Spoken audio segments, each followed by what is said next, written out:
Hermanos,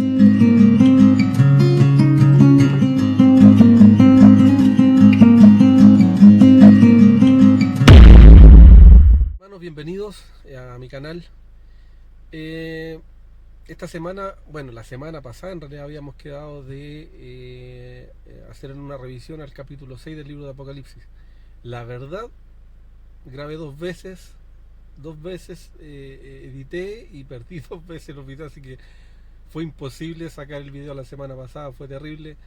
Esta semana tuve un problema con el equipo celular con el que grabo, así que ha sido un poco difícil sacar los capítulos últimamente. Pero gracias a Dios, a pesar de que estamos en cuarentena y todo, me he dado el tiempo de sacar este capítulo 6, y este capítulo es súper interesante, súper importante. Aquí ya entramos al corazón, a la médula de lo que es la escatología. Bien, y básicamente en esta etapa de la revelación se da inicio al programa del Cordero, se da inicio a la economía divina, mediante la revelación del rollo, ¿no es cierto? Y aquí vamos a encontrar mucho lenguaje simbólico, un lenguaje místico, un lenguaje muy rico, por así decirlo. Y aquí vamos a ver cómo Dios ya comienza a poner todo bajo los pies de Cristo, bajo los pies de su Hijo. Y en este contexto vamos a aclarar varios puntos para quedar más o menos claro a qué se refiere este capítulo 6. Y vamos a aclarar el hecho de lo que le llama a Juan la atención, que este rollo está escrito por dentro y por fuera. Es un rollo escrito por dentro y por fuera. Bueno, esto hace referencia a que este rollo representa al Evangelio, a la palabra del Señor, representa la Biblia en su totalidad. Este rollo escrito por fuera representa el Antiguo Testamento, pero nosotros sabemos que el Antiguo Testamento, el corazón del Antiguo Testamento, en su interior llevaba al Nuevo Testamento.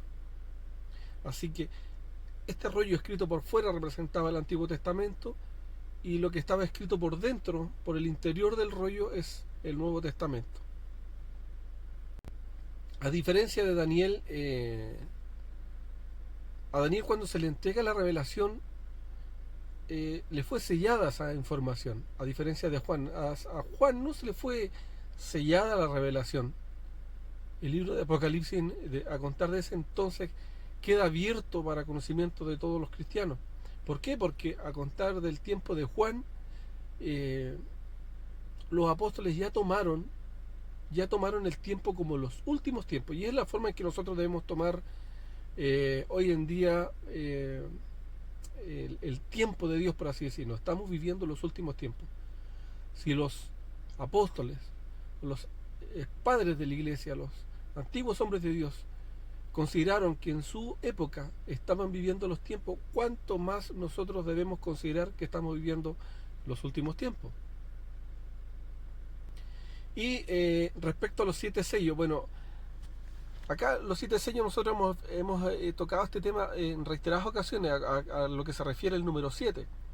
El número 7 hace referencia a lo perfecto, a lo bien terminado, por así decirlo, a la plenitud, a la perfección, a eso. Y estos 7 sellos hacen referencia a eso. Aquí hay un plan de Dios que va a ser revelado, y Juan va a tener la oportunidad de cómo ese plan se va a llevar a cabo, de poder verlo con sus ojos espirituales. Y él, lo que le llama la atención son esos 7 sellos que ya hemos hecho referencia en varios videos anteriores, que es lo perfecto. Entonces esto hace referencia a que ese plan de Dios que se va a poner en marcha, que se va a poner en ejecución, es un plan perfecto. Es un plan perfecto. Y Dios tiene que dar término a ese plan para que se concrete su economía divina.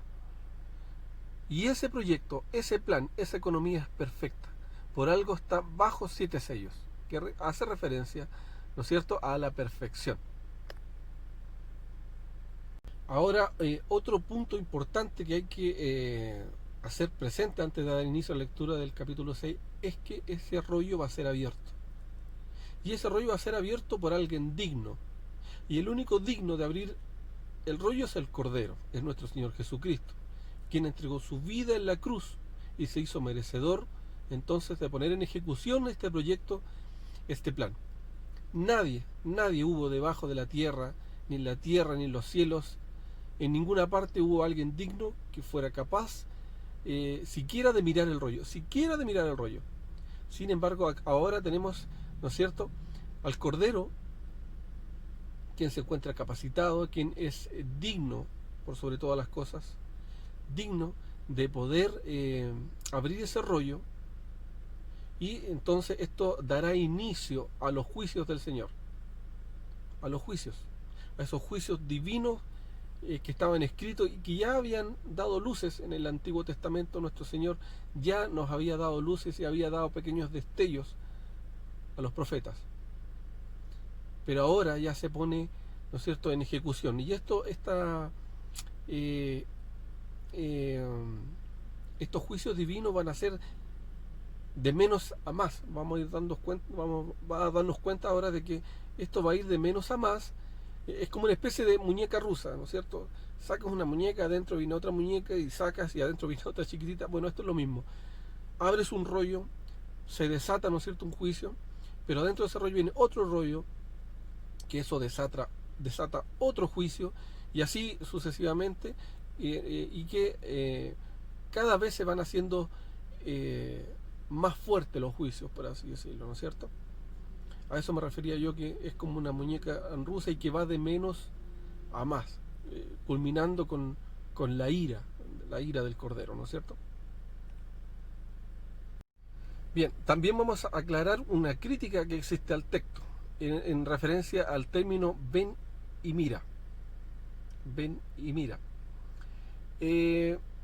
Muchos eruditos dicen que esa parte, ese término está mal escrito, mal traducido, porque ellos hacen referencia que en el texto original hace alusión solo al término ve, que puede ser de ve de mirar, como puede ser ve de ir.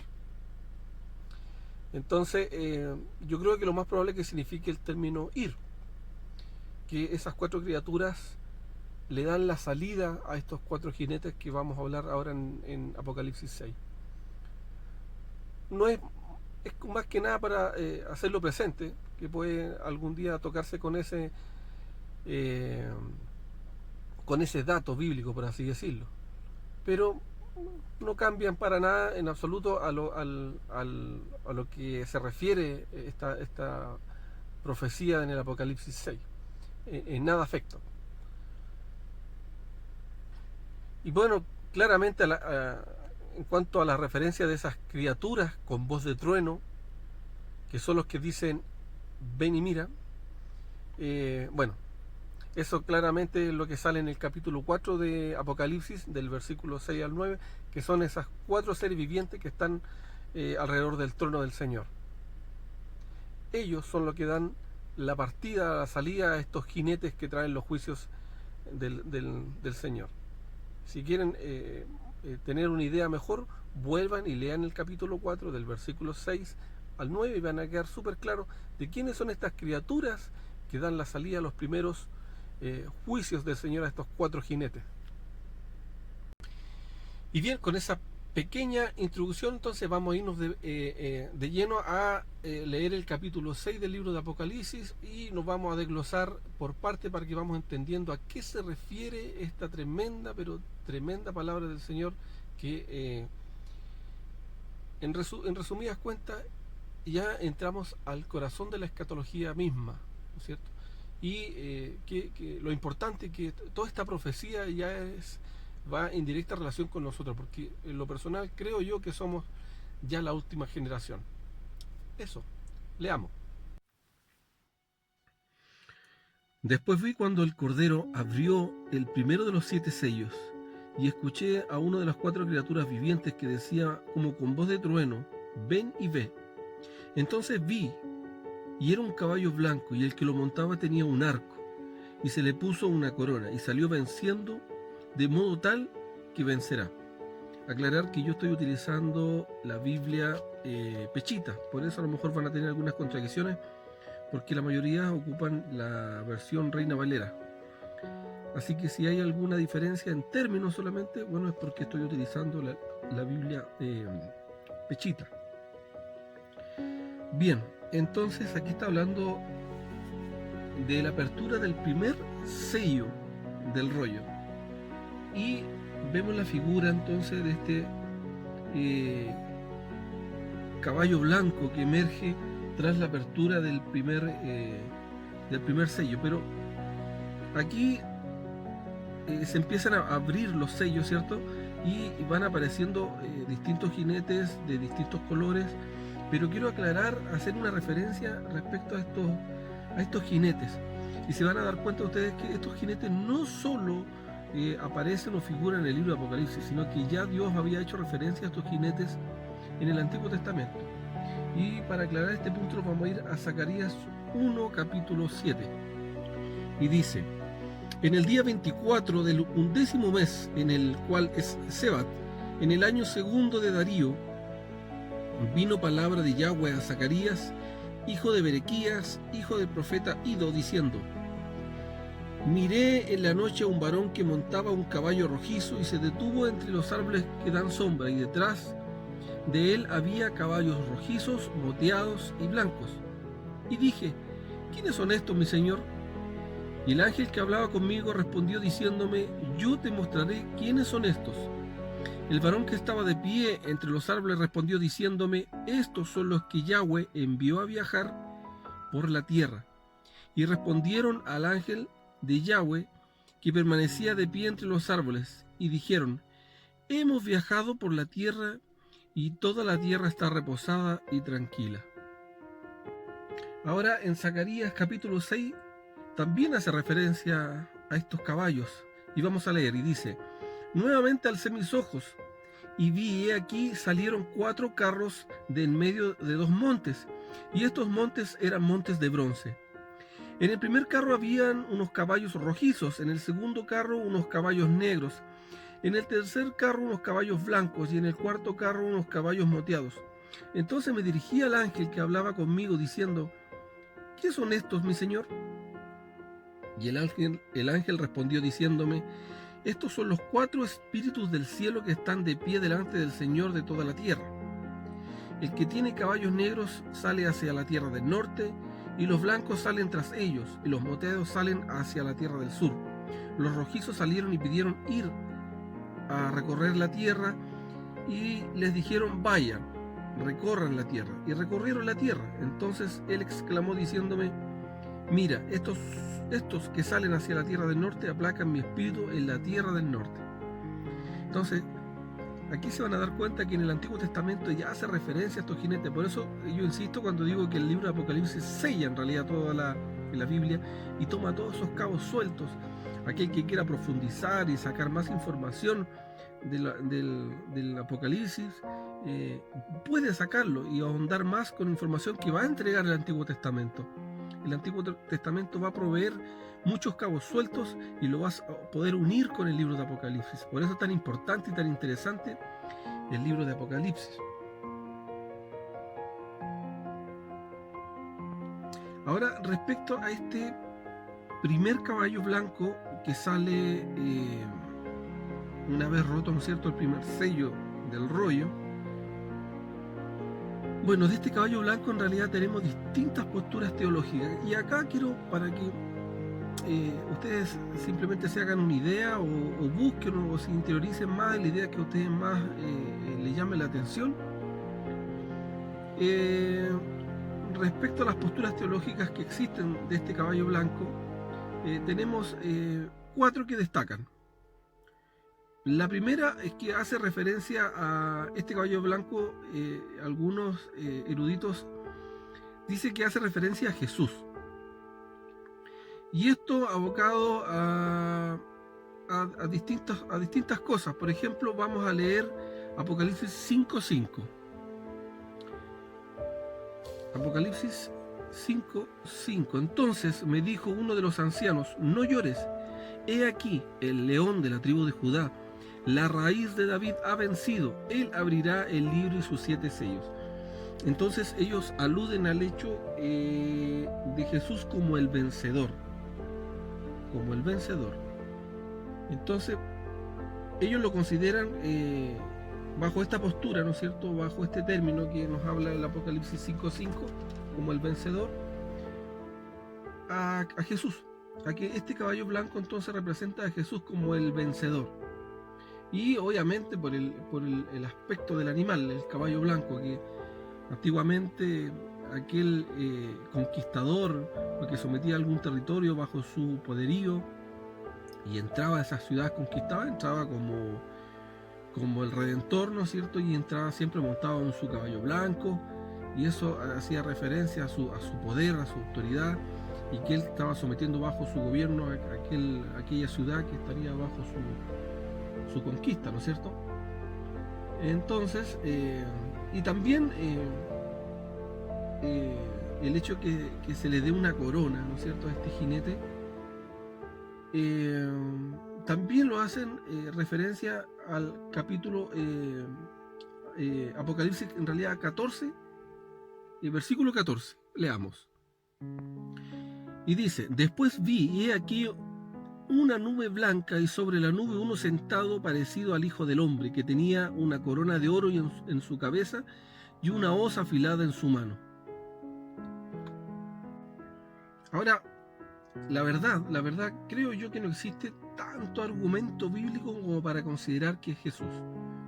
Es un poco, no sé, creo que no tiene mucha firmeza o no tiene mucho sustento bíblico.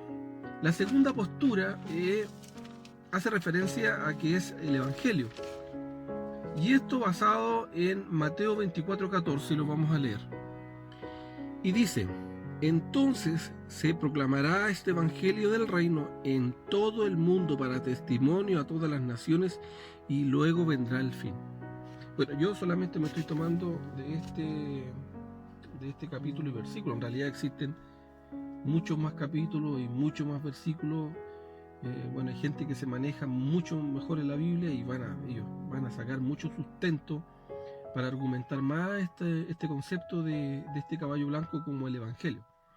Y básicamente ellos hablan que se refiere al hecho de que el Evangelio primeramente vino, ¿no es cierto?, fue revelado y tuvo que recorrer el mundo, ser masificado a través de todo el globo, ¿no es cierto?, que se diera conocido para que recién, ¿no es cierto?, viniera el fin.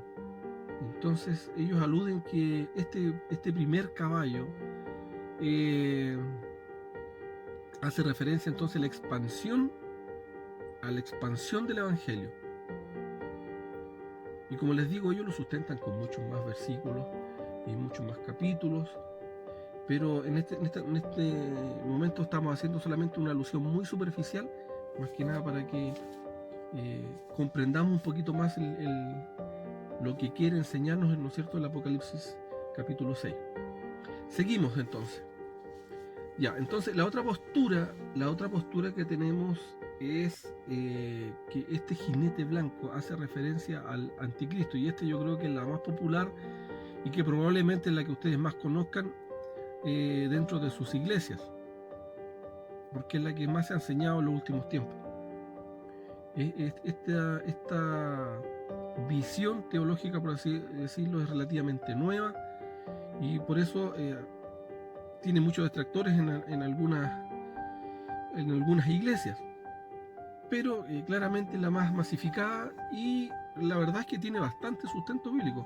Si uno busca, podríamos encontrar bastante argumentos que sustenten esta postura.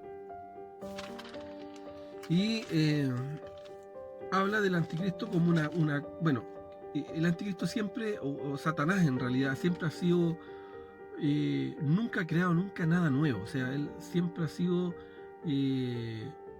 siempre ha intentado copiar o hacer una burda copia, por así decirlo, de los planes del Señor, de los conceptos del Señor, ¿no es cierto?, de su revelación.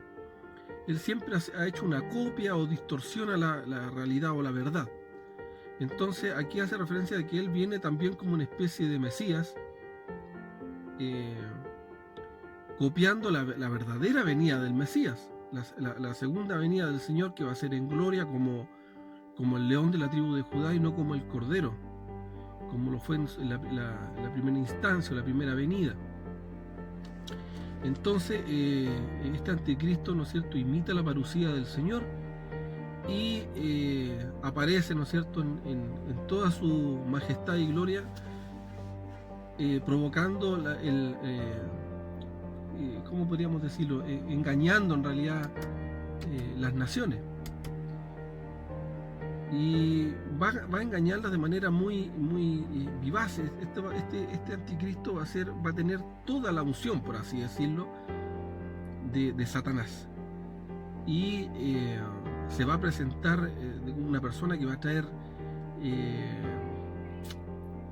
¿cómo podríamos explicarlo? Va a traer mucha bonanza a la tierra, una nueva postura, una nueva filosofía global, y claramente va a dejar a muchos con la boca abierta, lo van a seguir, lo van a admirar, va a ser un tipo muy carismático. Y ese, por ejemplo, este arco que trae este anticristo, este arco sin flecha, hace alusión, muchos lo consideran que esto hace alusión a que va a ser una persona que va a traer paz al mundo, pero una paz falsa. Claramente Satanás no puede traer paz, pero él, en cierta medida, en un principio, así va a ser su engaño, va a generar una falsa, ¿cómo podríamos explicarlo? Una falsa percepción de paz y de armonía, ¿no es cierto? Y esto lo vamos a verificar en Mateo 24:4, en donde aquí Jesús, con sus propias palabras, le dice a sus apóstoles: contestándole, Jesús dijo: cuiden que nadie los engañe, porque vendrán muchos en mi nombre diciendo: yo soy un ungido, y engañarán a muchos. Engañarán a muchos. Este tipo va a engañar a muchos, y de hecho va a engañar aún, si es posible, los escogidos, dice la palabra.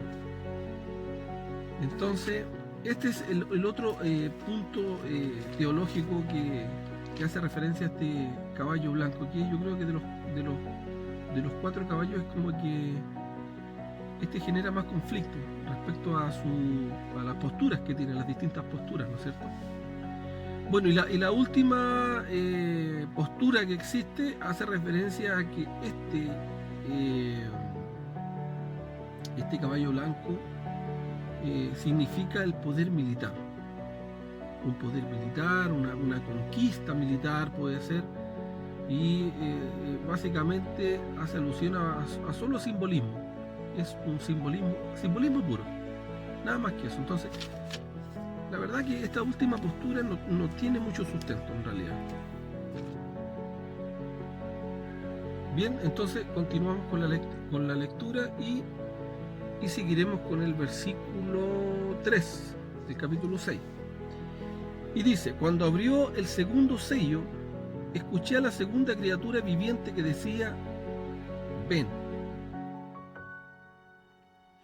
Y enseguida salió otro caballo, rojizo, y el que estaba montado sobre él se le permitió quitar la paz de la tierra, para que así se mataran unos a otros, y se le entregó una gran espada. Bien, este caballo rojo, o caballo bermejo en realidad, representa la guerra. Si nosotros verificamos en la Biblia, nos vamos a dar cuenta que la guerra no nace en la tierra. La guerra nace en el reino de los cielos y de la mano de Satanás. Satanás se rebela contra Dios y hace guerra en el reino, y Satanás, ¿no es cierto?, es desechado de los cielos, es echado afuera con todos sus ángeles que lo acompañaron. Y entonces vemos que los orígenes, ahí estamos viendo los orígenes en realidad de la guerra. Y los orígenes de la guerra, de la pelea, del odio, de la lucha, nacen de las manos de Satanás. Eso hay que tenerlo muy claro. Y si bien Satanás en realidad no puede hacer guerra directa contra Dios, o sea, Satanás no es tonto, jamás haría guerra directa contra Dios, no tiene ninguna posibilidad siquiera de subsistir con el hecho de querer hacerle guerra a Satanás, pero sí le hace guerra a sus criaturas, sí hace guerra contra sus hijos, sí hace guerra contra su iglesia. Y de eso tenemos que tenerlo muy claro. Pero a pesar de todo este mal que hace Satanás de buscar guerra, Dios se lo permite. Dios le permite que haga guerra, pero dentro de los propósitos de Dios. Satanás acá no está suelto a diestra y siniestra, que él haga todo lo que quiera contra las criaturas de Dios. Él no. Él puede hacer guerra, pero dentro de los parámetros que Dios le permite. Y Dios siempre va a utilizar los parámetros que vayan acorde a los propósitos que Él tiene planteados, los propósitos que Él quiere lograr. Y si esto le sirve para llegar a concretar sus propósitos, allá está. Va a ser así y va a ser tomado. Bien, entonces aclarando, ahora también entender que nuestra naturaleza caída nos hace muy similares a Satanás.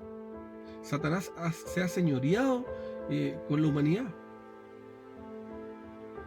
porque él provocó que nosotros cayéramos, ¿no es cierto? Y también ha colaborado en toda la historia de la humanidad a que el hombre insista en ese camino contra todos los santos, contra el Señor. Por tanto, para nosotros siempre va a ser muy difícil encontrar paz en la humanidad entre nosotros, o que logramos entendernos sin tener la presencia del Señor en nuestros corazones. Entonces, créanme que para Satanás no es muy difícil provocar guerra entre las naciones, no es muy difícil. Basado aquí en nuestros corazones como seres caídos que somos, nuestra naturaleza tiende a pecar, nuestra naturaleza es luchadora, nuestra naturaleza es siempre tendiente a ir contra los santos, contra el Señor, siempre buscando lo malo.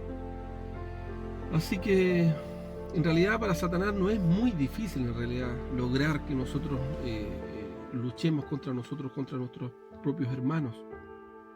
Para él siempre ha sido fácil bajo esa premisa. Bien, aclarado ese punto, también hay otro punto que quiero resaltar, que habla que este caballo, este jinete que viene sobre este caballo bermejo o caballo rojo que representa la guerra, también trae una espada. Nosotros tenemos la idea de que la espada, ¿no es cierto?, representa el Evangelio, pero esta espada es una espada distinta, es una espada diferente, y esta espada la vamos a poder encontrar en el Antiguo Testamento, y vamos a verificar. Y vamos a ir a Ezequiel capítulo 21 del versículo 8 en adelante, y dice: Entonces vino a mí palabra de Yahweh diciendo: Oh hijo de hombre, profetiza y di, así dice el Señor de señores, la espada está afilada, está lista para realizar una matanza, ha sido pulida, preparada está para desencajar a la familia de mi hijo y para desechar toda rama. ¿Se dan cuenta? Se dan cuenta que en el Antiguo Testamento vamos a encontrar prácticamente todo lo que vamos a encontrar en Apocalipsis. Todo aquello que está así como en luces, esas pequeñas luces se reúnen todas en Apocalipsis, y aclaramos ya definitivamente el panorama. Entonces, este caballo bermejo rojo claramente representa la guerra, y estas guerras se van a suceder pronto. Y creo que en realidad todas las naciones están bajo este ambiente tenso de de guerras, y lo más probable es que se aviven antiguas, no sé, por rencillas que existen entre naciones. Creo que todas las naciones, no creo que ninguna se libre de que no haya tenido rencillas con algún vecino, problemas limítrofes, problemas políticos, y que en estos tiempos que Satanás va a descargar todo su poderío, todas sus potestades, se va a generar este ambiente bélico a nivel mundial. Y esto va a ser representado claramente con este caballo Bermejo. Bien, vamos a pasar entonces al tercer sello y vamos a dar lectura. Y leeremos el versículo 5. Y dice: y cuando abrió el tercer sello, escuché a la tercera criatura viviente que decía: ven y ve. Entonces vi, y he aquí un caballo negro, y el que lo montaba tenía una balanza en su mano. Luego escuché una voz en medio de los 4 criaturas vivientes que dijo: una medida de trigo por 1 denario, y 3 medidas de cebada por 1 denario, y no dañes el aceite ni el vino. Este caballo negro entonces, que emerge luego de la ruptura, ¿no es cierto?, de este tercer sello del rollo, emerge, ¿no es cierto?, este caballo de este color negro, y los eruditos han llegado a la conclusión de que este caballo representa el hambre. ¿Y por qué el hambre? Vamos a leer entonces Jeremías capítulo 14. Y dice: palabra de Yahweh que vino a Jeremías acerca de la sequía.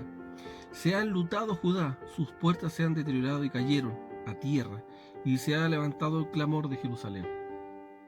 Básicamente hace porque el color hace referencia porque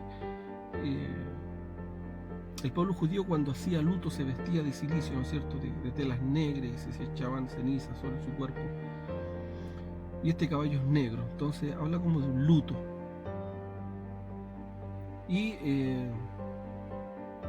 esto fue en ese entonces, en Jeremías 14, por producto de una sequía, y hubo mucha hambre en ese tiempo. Y este caballo en realidad lo que va a traer va a ser hambre, porque obviamente después de una guerra, las naciones, cuando están en guerra, todos los recursos se abocan a dar cumplimiento, ¿no es cierto?, a proteger la soberanía de una nación. Entonces los dineros son destinados para la guerra. En ese tiempo también, en los tiempos bíblicos, cuando había guerra, ¿no es cierto?, la gente que trabajaba cultivando los campos o cultivando las tierras, eran recogidos para ir a la batalla. Entonces los campos eran descuidados y después ya no habían siembra. Entonces, claramente, ¿por qué los eruditos llegaron a la conclusión que este tercer sello vendría después del hambre? Porque efectivamente después de la guerra viene el hambre. Las economías caen. Todo lo que tiene que ver con el sustento, con proveer la nación de alimentos, pasa a segundo plano, porque primeramente se preocupa o se considera abastecer, ¿no es cierto?, al país de armamento, y un montón de cosas que van en dicha relación para defender la nación. El tema de mantener sustento en un país en guerra no va muy de la mano políticamente hablando, digo yo. Ahora, esto del hambre también lo vamos a ver en Lamentaciones capítulo 4, veamos. Y vamos a leer entonces Lamentaciones capítulo 4 del versículo 3 en adelante. Dice: sus pechos están al descubierto como de los chacales que amamantan a sus cachorros. La hija de mi pueblo ha venido a ser como herida para la cual no hay cura, como avestruz en el desierto. La lengua del niño de pecho se le pega a su paladar por la sed. Los niños pidieron pan, pero no hubo quien lo partiera y les diera. El hambre es cosa terrible. Yo creo que morir en guerra, morir bajo la espada, es un lujo en comparación a morir de hambre. Estar consciente, no tener alimentos, ¿no es cierto?, e ir perdiendo, ¿no es cierto?, la noción o la lucidez poco a poco, llegar a un punto que ya no tienes fuerzas para moverte y simplemente te quedas ahí estirado esperando a que llegue la muerte, porque tu organismo no tienes la capacidad de moverte y vas a morir de inanición. La muerte por inanición tiene que ser una de las muertes más terribles. Creo que morir por espada, hay una parte que dice: dichosos los muertos a espada, que los muertos por hambre. ¿No es cierto? Mira, vamos a leer Mateo 24. Vamos a leer entonces Mateo 24, versículo 6. Dice: entonces escucharán de calamidades y noticias de guerras.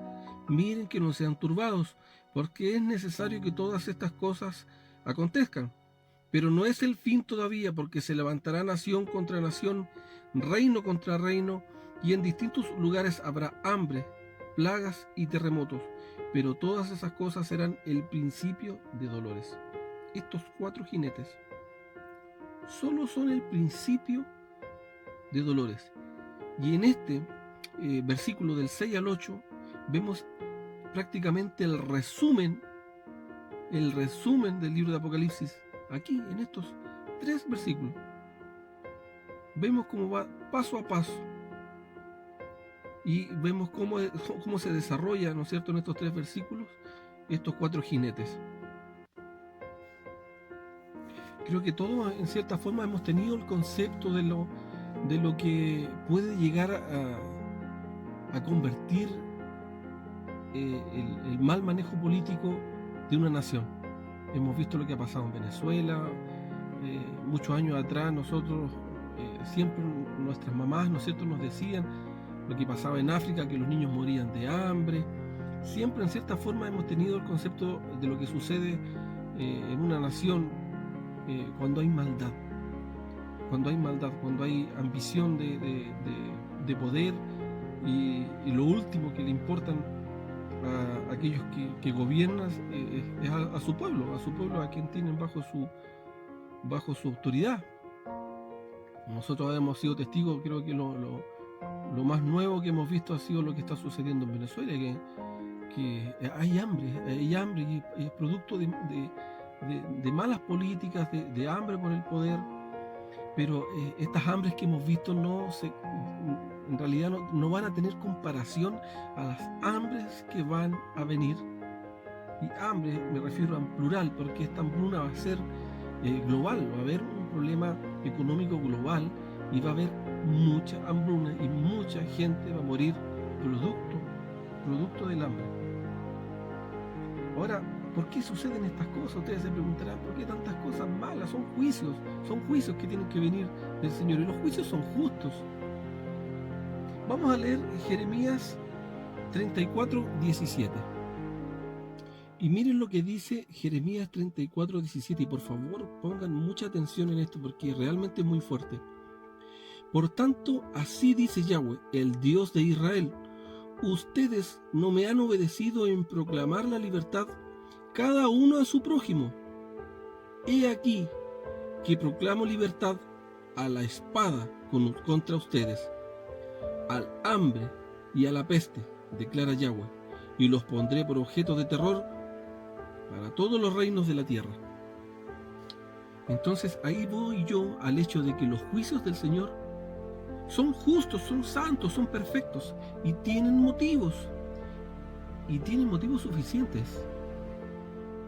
Aquí nos queda claro que esto está permitido por el producto de la maldad del hombre contra el hombre. Nosotros hemos sido malos contra nuestro prójimo. Todos hemos escuchado hablar últimamente de la élite, ¿no es cierto? Hoy está de moda hablar respecto del tema de la élite, ¿no es cierto? De aquellos grandes hombres que acumulan grandes riquezas y que en cierta forma han aprovechado del pueblo, ¿no es cierto?, del trabajo y del sacrificio del pueblo, de poder ellos acumular riqueza, y mientras que el pueblo ha sufrido. Esto no solamente pasa a ese nivel de los grandes magnates, sino que a todo nivel. Aquel que tiene una pequeña empresa y con esa pequeña empresa tiene trabajadores y se aprovecha de sus trabajadores, es tan malo como aquel rico que acumula mucho dinero y que también tiene mucha gente a su cargo y que se aprovecha de la labor y del trabajo de aquellos para hacer dinero, ¿no es cierto? Entonces, en cierta forma, toda la humanidad le hace mal a su prójimo. Son muy pocas las personas que se preocupan realmente de su prójimo. Son muy pocas las personas. Y esto es lo que produce y lo que desata los juicios del Señor. Ahora también vamos a encontrar acá, en medio de esta exclamación, dice, 1 medida de trigo por 1 denario y 3 medidas de cebada por 1 denario. Bueno, ustedes pueden hacer la transformación de eso en cuanto equivale. Puede ser casi 1 kilo, ¿sí? Puede ser casi 1 kilo de trigo por 1 denario. El denario para esa época era el salario de un día de un trabajador. Entonces claramente hace referencia que con 1 denario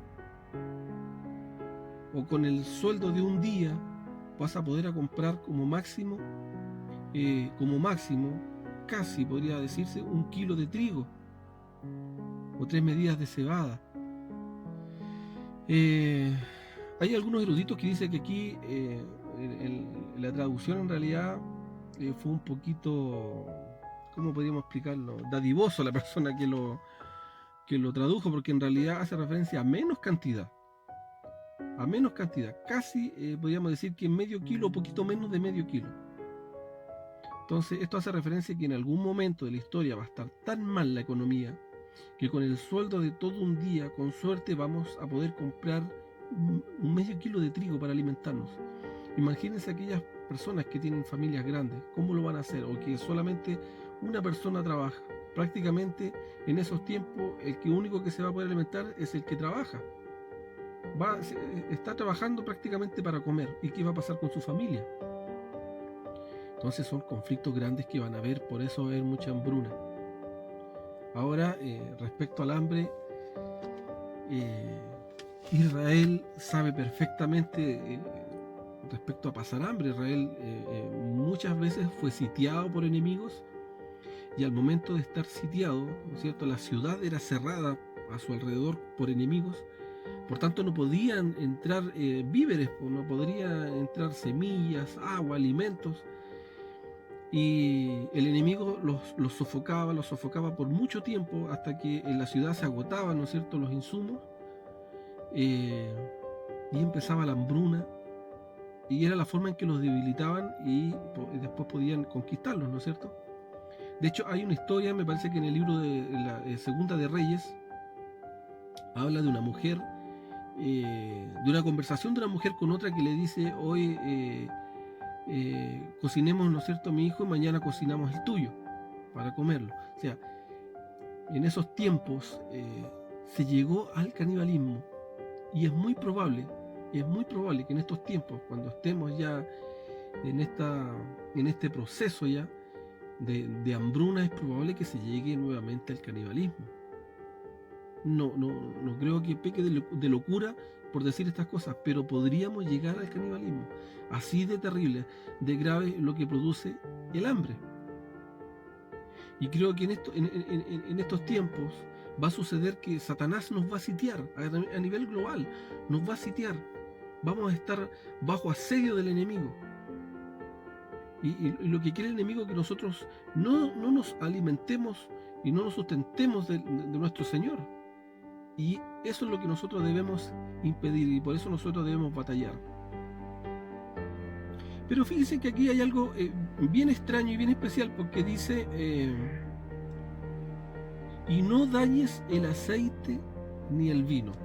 Muchos dirán, pucha, vamos a estar en épocas de hambre, ¿no es cierto? Y vamos a tener aceite y vino, pero ¿para qué? ¿De qué nos puede servir? No vamos a comer aceite y no vamos a estar bebiendo.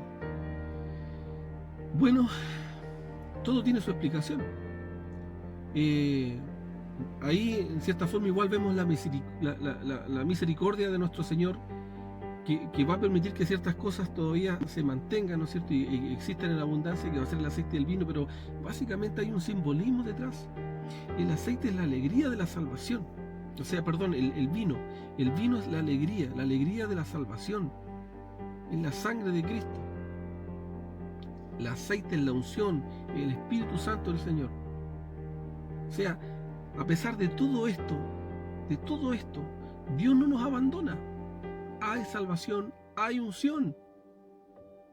Es un mensaje profundo en esa pequeña frase que hay atrás que habla del aceite, ¿no es cierto?, y del vino, que pudiese parecer hasta, no quiero ocupar la palabra ridículo, pero podría ser claro en esos términos, para la gente común podría decir esto es ridículo, ¿de qué nos sirve el aceite y el vino? Y no hay nada más para comer.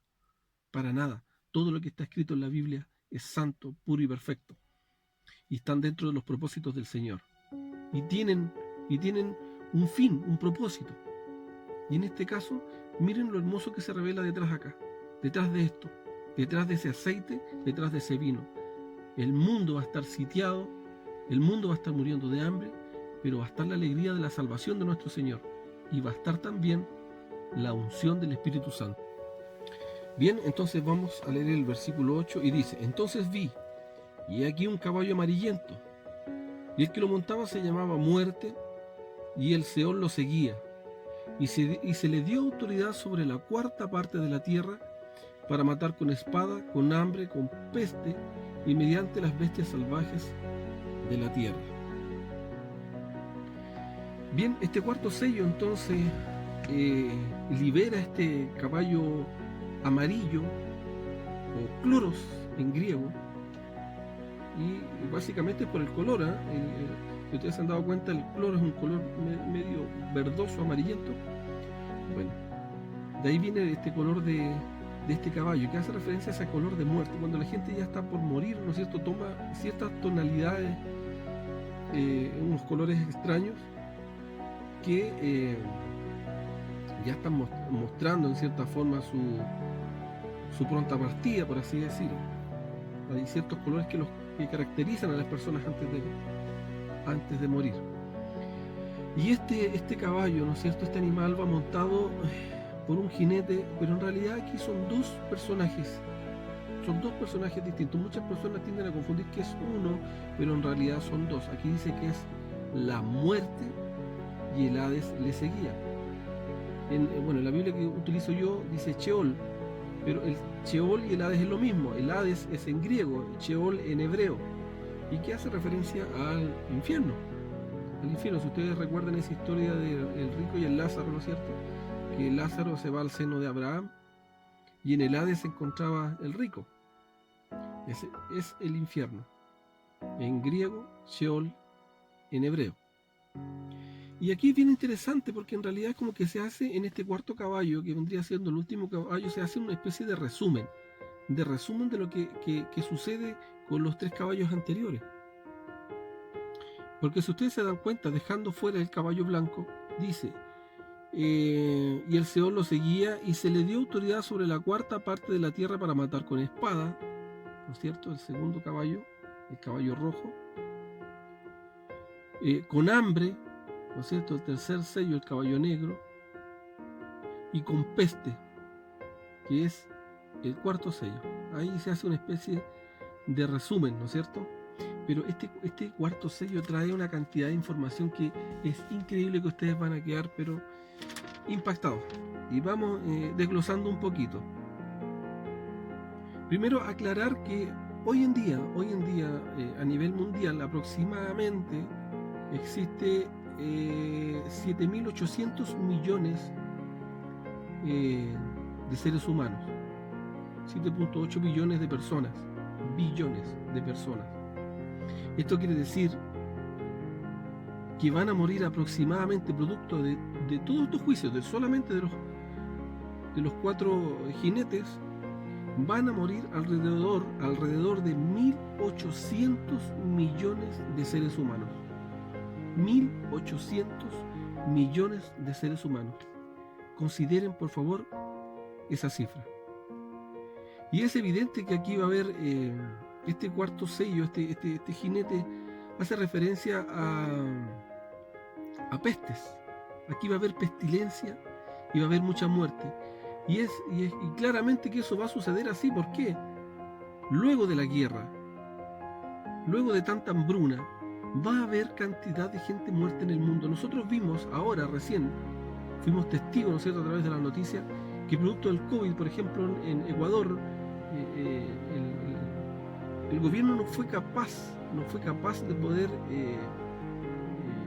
asumir esa labor ¿no es cierto?, de trasladar a los muertos, de hacer los entierros respectivos, que muchos familiares estuvieron con sus muertos por días. Habían muertos en la calle. ¿Se imaginan ese problema sanitario? Era terrible. Bueno, eso no es nada. Eso es un chiste comparado a lo que va a suceder con toda la cantidad de muertos producto de las guerras y de las hambres. Ningún gobierno va a tener la capacidad de poder, ¿no es cierto?,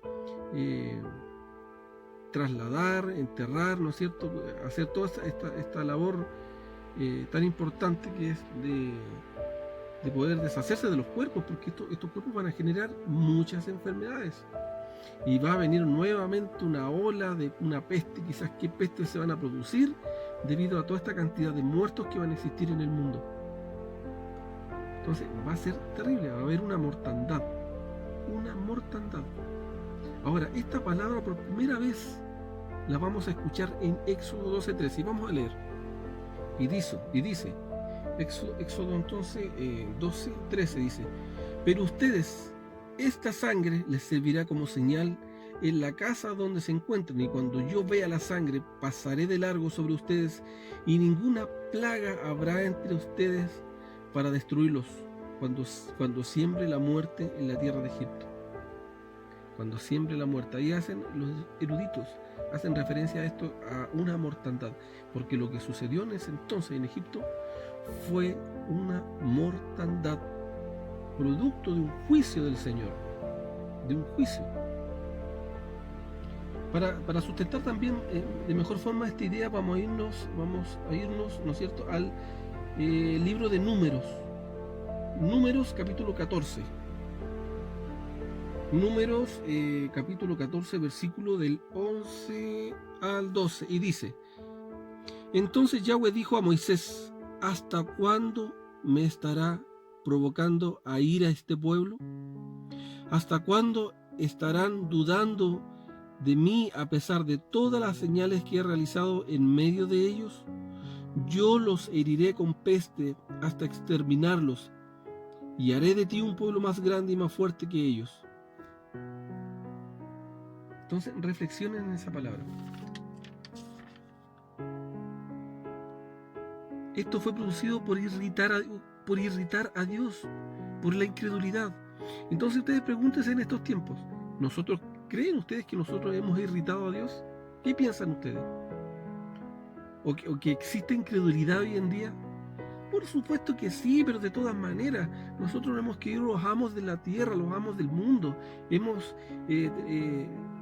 Estos últimos tiempos hemos tenido la capacidad de creernos que cambiando las leyes terrenales, vamos a cambiar las leyes universales puestas por Dios. No hemos creído con el derecho, amparado bajo las leyes terrenales, de disponer quién es hombre, quién es mujer, o otro sexo más, no sé, tantas aberraciones. Hemos aprobado el aborto, un montón de cosas. Entonces, ¿creen ustedes que hemos irritado a Dios? ¿O que existe incredulidad hoy en día? Por supuesto que sí. Y es por eso que se desatan estos juicios. Y este juicio en particular. Es por eso. Esto es lo que lo motiva. Ahora, muerte y Hades siempre van juntos, pero son dos figuras distintas. Y esto lo vamos a ver en Apocalipsis 20, del 3 al 14. Y dice: el mar entregó a los muertos que estaban en él, y la muerte y el Sheol, o Hades, entregaron a los muertos que se encontraban en ellos, y fueron juzgados cada uno conforme a sus acciones. Y la muerte y el Hades fueron arrojados al lago de fuego. Esta es la segunda muerte, el lago de fuego. Aquí vemos entonces nuevamente estas dos figuras, la muerte y el Hades. ¿No es cierto? La muerte, aquello que termina, ¿no es cierto?, con la vida física del ser humano, Y el Hades es el lugar a donde van esas almas que no reconocieron al Señor, como su Salvador, como su Redentor, y van al infierno, o Hades o Sheol, que después vamos a ver, cuando ya termina todo este proceso redentor, no proceso redentor, sino que este proceso de juicios en realidad, porque el proceso redentor ya fue con Cristo en la cruz, sino que este proceso de juicio que está culminando entonces este plan de Dios, este plan perfecto, que es para instaurar al Rey de Reyes y al Señor de Señores y someter todo bajo sus pies. Vemos entonces estos dos personajes, la muerte y el Hades, que van de la mano y trabajan juntos, pero son distintas cosas. Y esta muerte y Hades van a ser derrotados al final de los tiempos. Este va a ser el último enemigo de Dios, que va a ser arrojado al lago de fuego, que es la muerte segunda y la muerte eterna en realidad. No es que muerte eterna, a todo esto aclarar ese punto, no quiere decir que como seres humanos dejan de existir. Somos seres eternos. Al momento que Dios crea algo, es para siempre. Dios no crea cosas que se terminan. Dios crea, ¿no es cierto?, al ser humano, y el ser humano inmediatamente es eterno, independiente de su vida terrenal. Su vida terrenal tiene un periodo, ¿no es cierto? Es un tiempo cronológico. Pero esa persona, cuando muere, su eternidad continúa. ¿A dónde vas a pasar esa eternidad? Ese es el punto que uno debe pensar siempre. ¿Pasaremos la eternidad con Cristo nuestro Señor? ¿O pasaremos una eternidad en el infierno? Esa es la decisión importante que debemos tomar. Bien, pero aquí vamos a encontrar algo bien interesante que a mí me llamó mucho la atención, y que tal vez a veces uno leyendo lo pasa por alto. Y dice, con peste y mediante las bestias salvajes de la tierra.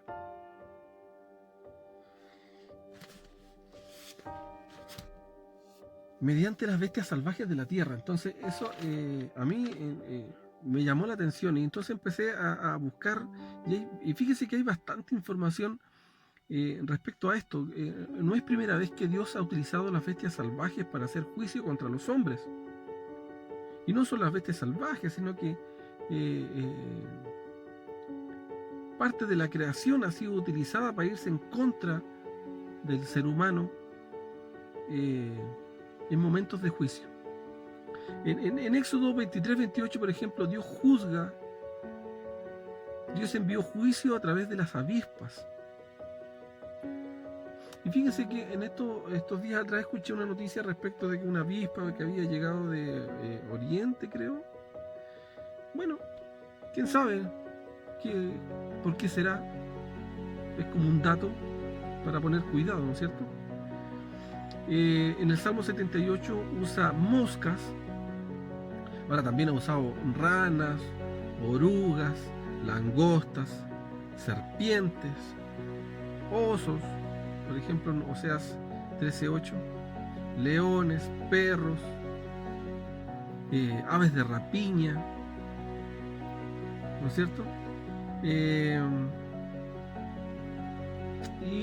Obviamente que, como ya hemos visto, los sucesos que ya han transcurrido a través de los sellos, luego de toda esta mortandad, claramente no va a haber gente que se preocupe de los animales. Va a haber tanta destrucción que los animales van a tener hambre, los animales salvajes van a tener hambre y van a irse contra los seres humanos. Es como un efecto dominó, una cosa va a llevar a la otra, y es evidente que va a ser así. Los animales salvajes van a atentar contra los hombres producto del hambre, y como juicio también. Y fíjense que una de las cosas que más me llamó la atención es que en esta búsqueda encontré que hay unas ciertas naciones que van a ser más enjuiciadas bajo esta metodología, por así decirlo, de los estos animales salvajes. Es increíble, pero vamos a leer. Entonces vamos a ver acá en Ezequiel 29, versículo 5, y dice: y te arrojaré al desierto, a ti y a todos los peces de tu río. Caerás sobre la superficie del campo y no serás recogido ni sepultado. Te he entregado por alimento para las bestias del campo y las aves del cielo. Estas palabras eran contra Egipto, pero también hace referencia a África, y es lógico, la mayoría de los animales salvajes y feroces están en África, y esto lo vamos a ver en Isaías 18:6. Entonces vamos a leer en Isaías 18:6 que esta profecía acerca de Cus, los cusitas, que son estos africanos, ¿no es cierto? Serán dejados juntos para las aves de rapiña de las montañas y para las bestias de la tierra. Se reunirán contra él las aves de rapiña y todas las bestias de la tierra se enfurecerán en su contra. Y también hace referencia a Rusia, y eso lo vamos a ver en Ezequiel 39. Entonces vamos a leer el capítulo 39 y dice: tú pues, oh hijo de hombre, profetiza contra Gog, y dice así, dice el Señor de señores: he aquí que yo estoy contra ti, Gog, gobernante y príncipe de Mesec y Tubal. Te quitaré y te reuniré, te haré subir desde los más distantes lugares del norte y te traeré a los montes de Israel. Yo desviaré tu arco de tu mano izquierda y tus flechas de tu mano derecha. Caerás tú junto con todo tu ejército y la multitud de pueblos que están contigo sobre los montes de Israel, y las aves del cielo y las bestias de la tierra te he dado por comida. Gog y Magog, el hombre y la tierra, que hace referencia, todos saben que esto hace referencia al pueblo de Rusia, ¿no es cierto? Bien, y ese sería entonces el último sello, así que ojo para aquellos que les gusta criar estos perros gigantes y mañosos que los utilizan para pelear, estos Rottweiler y todo ese tipo de perros que son de estos perros furiosos en realidad. Bueno, a tener cuidado, porque al momento de que estas cosas sucedan, lo más probable es que todos esos animales que son de mucha ferocidad vayan a atentar contra sus amos, porque esto es bíblico, eso va a ser así. Todos estos animales furiosos, ¿no es cierto?, van a ser utilizados para juicio contra los hombres. Así que ojo para aquellos jóvenes que hoy en día es tan común que les guste, ¿no es cierto?, criar estos pitbull que son tan famosos, estos animales de gran ferocidad. Bien, vamos a seguir entonces con la lectura y seguimos en el versículo 9. Dice: y cuando abrió el quinto sello, miré debajo del altar a las almas de los que se había dado muerte por causa de la palabra de Dios y por causa del testimonio que tenían del Cordero, que clamaban en alta voz y decían: ¿hasta cuándo, oh Yahweh santo, verdadero, has de juzgar y demandar nuestra sangre de los que habitan en la tierra? Y se les dio a cada uno de ellos una vestidura blanca, y se les dijo que deberían descansar un poco más de tiempo hasta que fueran perfeccionados también sus consiervos, hermanos suyos, que habían de ser muertos también como ellos. Bien, entonces este quinto sello habla de este grupo de almas, grupo digo yo, bueno, no tengo el concepto en mi cabeza de cuántos podrán ser, pero para que sea entendible, ¿no es cierto?, estas almas se encontraban bajo el altar de oro desde donde se daban las oraciones. Este en realidad hace referencia al altar del incienso. Y para esto hay que tener un previo conocimiento de cómo funcionaba el templo, cómo funcionaba el tabernáculo del Señor en el desierto, la ubicación de todas las especies que se encontraban dentro del templo y por fuera, los utensilios, cuál era la función específica que cumplía cada utensilio. Y ahí los vamos a poder comprender y ubicar y entender a qué altar se refería. Este no era el altar donde se hacían los sacrificios. no era el altar a donde se quemaba el holocausto, sino que este era el altar del incienso, porque este era un altar de oro, dice. Ahora, en este altar de oro tenía una función bien especial, porque aquí el sumo sacerdote quemaba el incienso, ¿no es cierto? Y este incienso se iba al lugar santísimo. Y esto hace referencia a las oraciones de los santos. Por eso estos santos están debajo de ese altar. Y sus oraciones y sus pedidos son el incienso que llegan a la presencia del Señor o al lugar santísimo. Y después nos vamos a dar cuenta que Dios sí escucha esas oraciones, sí las recibe y sí les da respuesta. Y ahora, ¿cuáles son esas respuestas? Porque el ángel el que presenta, ¿no es cierto?, las oraciones a través del incensario a nuestro Señor y Dios da respuesta. ¿Pero cuáles son esas respuestas? Más juicios. Esas son las respuestas. Más juicios. Se vienen más juicios. Estos 4 jinetes fueron el inicio prácticamente de este proceso, de este plan que se está desarrollando, de estos juicios. Pero se vienen más juicios. Ahora se les da vestiduras blancas. Pero estas vestiduras son de reconocimiento, porque ellos ya estaban en el cielo, ya habían sido justificados. Y nosotros, al momento de ser justificados, nuestras ropas, dice la palabra, son limpiadas, son lavadas. ¿Ah? Ya fuimos emblanquecidos. Pero estas ropas son de un ropaje de reconocimiento, ¿no es cierto? Porque ellos ya habían sido justificados. Y es más, ellos estaban descansando. La palabra dice que ellos estaban descansando. Ese fue un momento, a pesar de que ellos piden que se haga justicia, ellos están en paz. Ellos ya están en el reino de los cielos. Y ellos están descansando, están cuidados por Dios. Ya están en plenitud. Simplemente ellos lo que no desean es que estos seres humanos en la tierra no queden impunes y sepan y se den cuenta de que existe el Dios vivo, el Rey de Reyes y el Señor de Señores. Está ahí presente. Pero ¿qué tenían que esperar? Ellos tenían que esperar completar un número. Tenían que completarse los mártires. ¿A qué se refiere con mártires? Son aquellos que mueren en el nombre del Señor, sin renegar de Dios. Ellos son a la medida de la paciencia de Dios. Ahora, esto quiere decir que hay un número que se debe completar. ¿Quién conoce ese número? Bueno, nadie, en realidad nadie. ¿Cuántos son? ¿1, 2, 1000, 10.000, 1.000.000?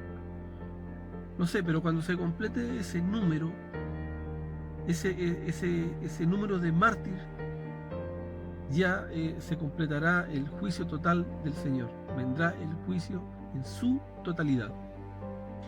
Y aquí claramente nos queda en evidencia que hay un tiempo. Dios, a pesar de todo, tiene misericordia. Hay tiempo, Dios da tiempo. Hay un kairos ahí, un tiempo de Dios, un tiempo del Señor. No es un tiempo de Cronos, sino que un tiempo de Dios que solamente Él conoce. Y aquí nos damos cuenta que Él es tardo para la ira. En realidad lo que busca Dios en todo este tiempo es arrepentimiento. Él busca que nosotros busquemos de Él. Él no quiere que nadie perezca. Ese en realidad es el resumen de todo. No quiere que nadie perezca. Pero Él es justo y Él es santo y sus juicios se tienen que cumplir. Ahora, aclarar que también existe otra postura. Otra postura que habla que no ha habido ascenso de los santos y que esos santos todavía están en el centro de la tierra y que este altar está al centro de la tierra y que estos mártires se encuentran en ese lugar. La verdad que tampoco tiene mucho sustento bíblico, pero es una postura que se las quiero dar a conocer más que nada para que sepan. Bien, vamos entonces a entrar al sexto sello. Y dice así: y después vi cuando abrió el sexto sello y se produjo un gran terremoto. El sol se tornó negro cual cilicio de cerda, y la luna entera se volvió como sangre, y las estrellas de los cielos cayeron a la tierra, en semejanza a una higuera que arroja sus hijos verdes al ser sacudida por un fuerte viento. Luego los cielos fueron apartados como un pergamino que se enrolla, y todas las montañas y las islas fueron removidas de sus lugares. Los reyes de la tierra, los nobles, los capitanes de miles, los ricos, los poderosos, todo siervo y todo libre, se ocultaron en las cuevas entre las peñas de las montañas. Y decían a las montañas y a las peñas: caigan sobre nosotros y ocúltenos de la presencia del que está sentado en el trono y de la ira del Cordero, porque ha llegado el gran día de su ira. ¿Y quién podrá mantenerse de pie? ¿Se dan cuenta cómo termina? Termina con una pregunta: ¿y quién podrá mantenerse de pie? Aquí, en el sexto sello, creo que va a ser la única oportunidad en que la humanidad va a poder darse cuenta que está entrando en el sexto sello, porque este sexto sello se inaugura con un terremoto. Pero no es un terremoto común, dice un gran terremoto. Esto lo más probable es que sea un terremoto a nivel global, no focalizado como conocemos ahora, que un terremoto en el norte, un terremoto en el sur, ¿no es cierto? No, esto va a ser generalizado, un terremoto a nivel global. Y esto es lo que va a dar inicio, este terremoto va a dar inicio a la gran tribulación. Con la apertura del sexto sello, se da inicio a la gran tribulación. Me recuerdo para el terremoto del 2010 que hubo en la zona central, y algo que nos llamó siempre la atención fue que en la noche la luna se tornó roja, y no fue producto porque hubo una, como le dijera yo, fue una señal astronómica, por así decirlo. No, fue producto de ese polvo, porque me acuerdo que la parte donde yo estuve, la mayoría eran casas de adobe, todo ese tierral que se levantó produjo que la luna se viera de esa forma. Fue súper extraño. Lo más probable que sea así. Acá se va a tornar, dice que la luna se tornará como sangre. Bueno, esa vez me acuerdo que fue así. Y el sol se tornará de silicio. Imagino que este terremoto de gran envergadura, y que lo más probable es que también desencadene erupciones volcánicas y todo eso, va a generar que